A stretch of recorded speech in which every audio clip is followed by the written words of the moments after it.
The resistance acting more like Carrot Top tonight. The Democrats are plotting to crash President Trump's speech in a way with, I kid you not, some props. According to Axios, some liberal lawmakers will be bringing a lot of noisemakers, maybe eggs or empty egg cartons, pocket constitutions, and, of course, some hand clappers, which I'm not sure what they are. Others, however, will be keeping it more simple by just walking out. We shouldn't be surprised if we see walkouts. We shouldn't be surprised if we see, the kind of coordinated effort in dressing a certain way to send a message. We shouldn't be surprised if we see people might even, verbally react to some of the lies. Americans can expect Donald Trump to say many things that are false. It's going to be a MAGA pep rally. He's going to lie, that he's going to be completely divorced from reality. I did.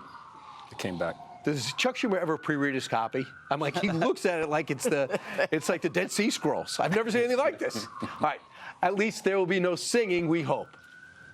The wind don't negotiate. Fire don't negotiate. Oh, no, the climate don't negotiate.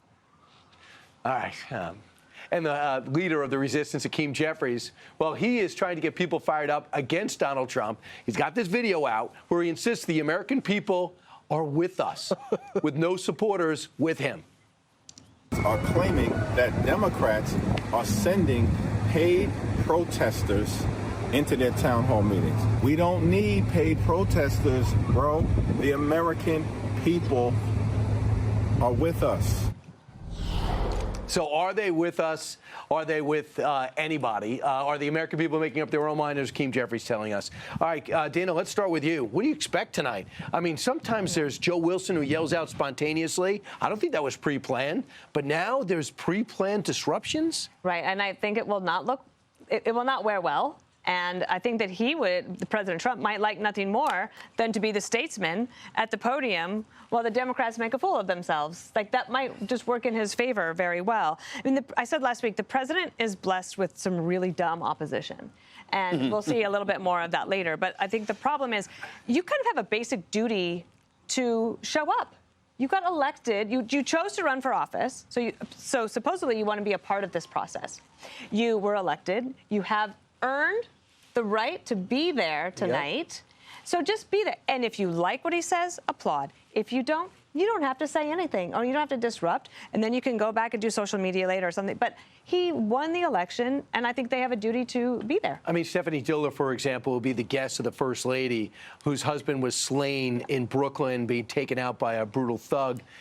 You wouldn't clap on that when you see her? You're not going to clap when you see Lake and Riley's family as they are over there to salute the sacrifice for this country? It looks like we have a lot of people not showing up, a lot of boycotts, Jesse. Bernie Sanders won't be there, and I don't know how you feel, but if he's not going to be there, why are we watching? It's like the Academy Awards. When the celebrities leave, they just have someone to sit in their chair. So we're not going to notice anybody. And if any of these Democrats stage this big walkout, Trump's going to be like, go home to mommy. There he goes. He's going to make them look like idiots. But the base wants to know if Democrats are alive. They're like, hello. They're used to seeing people arrest Trump, censor him, throttle his agenda. They've seen nothing. I know. So they want to see something. And Hakeem doesn't want them to misbehave, but they have no respect for Hakeem. So they're going to do something. Maybe it's like Gallagher with the sledgehammer and the watermelon, something big. Maybe cross-dress, light a fire. And the way they do that is to make money. Because if you have a video of yourself acting foolish and then walking out of the State of the Union, you tweet it out, you ask for $25, and you make $60,000. That's what this is really about. Harold Ford, there's going to be people dressed up. I think women are going to dress in pink because they don't like Donald Trump. I don't know. There's going to be blue and gold for people for Ukraine. The Black Caucus is going to dress in black.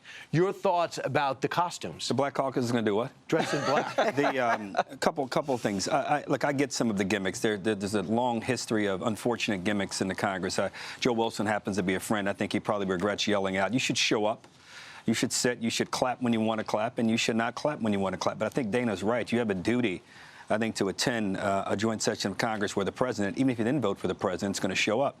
I think to be more effective in efforts like this, if they want to point out the leaders of the Democratic Party, what's at stake here, All of them should have been back in their districts this morning at either a car dealership showing the cost of cars going up, a grocery store showing how prices are high, a coffee shop or a gas station. Then come here and bring maybe some constituents, bring veterans. Jesse had a great idea, which I know which would surprise some. Had this great idea a few weeks ago. Wow. We had a great idea a few weeks ago saying veterans, when you talked about DOGE cuts, they should be prioritized.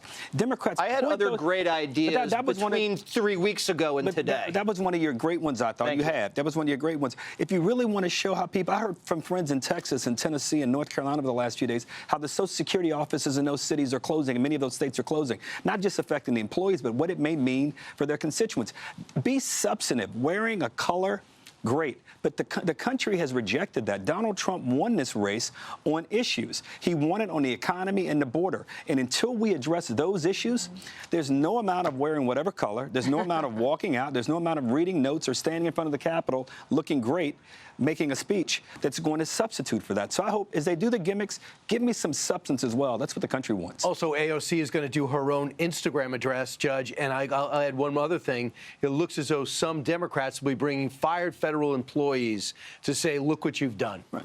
Yeah, they're going to do that. Look, they're going to do all kinds of things. But what they're not going to do is respect the fact that they are, as Dana said, elected members of Congress. And if they want to boycott this particular address, then let's fill those seats with patriots. Let's fill those seats with the Angel Moms, with the Danny Pennies of this world, with the people who would be, would love the opportunity to watch government in action and watch the president. And I think it's so hypocritical for them to say, we're not going to show up because he's only going to lie. He's only going to lie.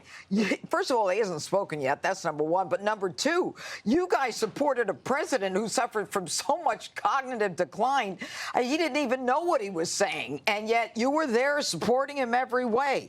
And the party of joy and unity is right now a party that just has no unity, and they're certainly not joyful. They don't even know what to do now, and this is just a bunch of games by a bunch of kids who don't get that the American people are buying into what Donald Trump is doing, that the man has promised to do X and he's doing X, and they kind of like that in government. That is realism in politics. They haven't seen it in a long time. Dana, in looking at tapes of Trump in the past, he looks like a guy that was in the middle of personal lawsuits. His family was under attack with Russia. Jared almost went to jail, and then the impeachment right after, and then January 6th, and then 4 years of nonstop personal lawsuits. He looks like a guy with a new lease on life now.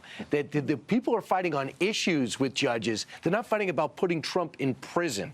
I think what really drives the Democrats crazy is that it looks like he's having fun. And they don't want him to have fun. I know. He's smiling. He's actually. Go ahead. Brian, you said something in your first segment about there's difference between the House and the Senate on things. It'd be interesting to see how, if I were Democrats, point those things out as opposed to protesting by not attending and wearing the same color. I don't know why they didn't go get behind the Women's Sports Act, just to keep trans men out of women's sports. That was the opportunity to move that issue away. Read the rundown, Brian. Yeah. Oh, sorry. It's coming later. I apologize. I forgot what show I'm on. Up next, the Canadians are on I can't believe I got rebuked. And live television. The Canadians are on the warpath. Justin Trudeau is making things personal. I'm not kidding. After President Trump unleashes the tariffs.